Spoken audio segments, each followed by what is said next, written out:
Hi guys, welcome back. I wanted to make a video today about some of my favorite movies of all time. I'm only going to choose 5 because I think 10 would be, I want to talk about the movies a little bit, so 10 might be too much. But I'm going to start with 5 of my favorite movies of all time. I thought it'd be fun to just talk about these a little bit.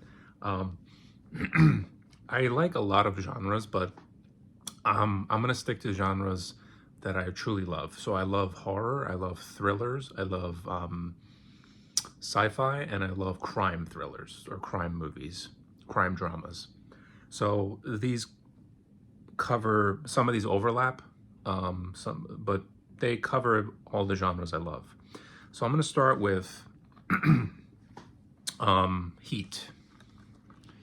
Heat was a movie from Michael Mann in 1995, I want to say. I think, yeah, 1995. Starring Al Pacino, Robert De Niro, and Val Kilmer, and a bunch of other actors. A lot of big names in this movie. And this was, I think, the first time that Al Pacino and Robert De Niro were on screen together. They were together in a movie of The Godfather, but they weren't on screen together. This was the first time they were on screen together. And that was the selling point of the movie, but there's so much more to it than just them being in the movie. This is an over 3-hour crime drama, and it goes deep into each person's life.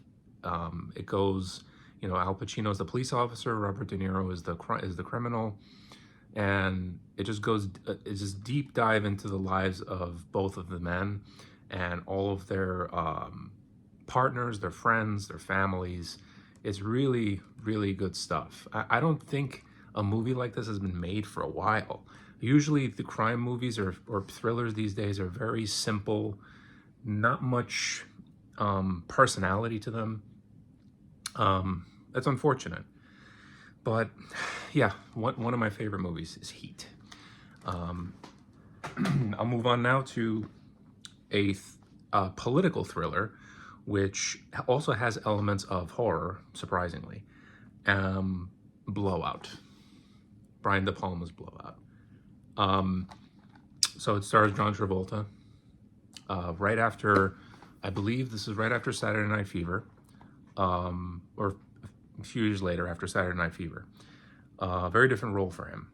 He plays now this is another good thing about the movie.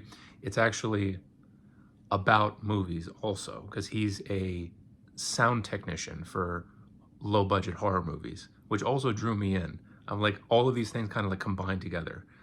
Horror, political thriller, all the things I like a lot. And this was really cool. It was 1981. Yeah, 1981. Very underrated. I don't hear people talking about this too much, but it's one of my favorite movies.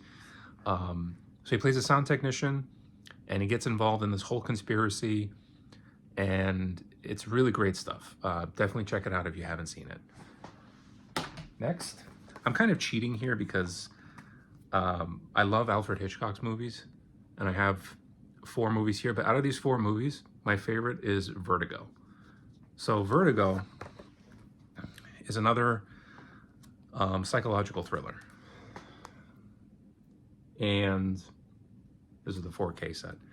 Vertigo, a lot of directors are inspired by it. Brian De Palma was inspired by it. A lot of people loved Vertigo, and I love Vertigo a lot. I don't want to give away too much about the plot because I can't really describe it. There's so much going on. Just know that it's a psychological thriller. Stars James Stewart, who always worked with Hitchcock. He was also in Rear Window with him. Rear Window is also amazing. Yeah, Vertigo. A lot of twists, a lot of turns, a lot of surprises. You think it starts as one thing, and you think it's that one thing, and then it changes something else. And I always like when movies do that well. It's hard to do it well. A lot of movies do that, but they don't stick the landing. This one stuck the landing really well. I love Vertigo. Yeah. Next, I have to include The Thing, my favorite horror movie, and sci-fi movie also. Not much needs to be said. It stars Kurt Russell, John Carpenter.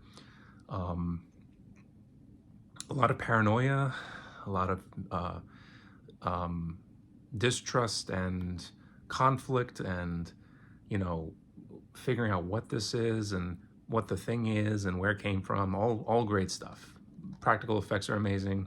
Perfect movie. I really don't have any negative things to say about it. And last but not least, it's another psychological thriller, Mulholland Drive. Now, this one, a lot of people may not dig this because it's way more abstract. You have to think about it a little bit more than usual with movies. I don't want to give, again, I can't really summarize it because there's so much going on, like Vertigo. Again, it starts as one thing and it kind of shifts into something else. And that's what I like about, I like unpredictability. I like movies that are not easily defined. I like things that are abstract. So, and it keeps I like the mysteries also. So it keeps the mystery. There's a mystery going on in this movie. There's comedy too. That's really funny. There's parts of it that are really funny. A lot of things I love in this movie, and this is the Criterion set. It's really cool. There's, you know, really cool stuff. Yeah. So if you're a fan of psychological thrillers and you want to see something that's a little different, a little out there, this is David Lynch. David Lynch is known for making confusing movies, but the more you read into it, the more you watch it, the more you love what's happening. And that's what I love about his movies. So yeah, these are some of my favorites. And I have a lot more. I have a ton, but these are the ones that I wanted to highlight today. If you guys want to hear what more other movies I love, other of my favorites, let me know and I'll talk about them. Absolutely. But yeah, thanks for watching today, guys. I hope you liked the video. Take care.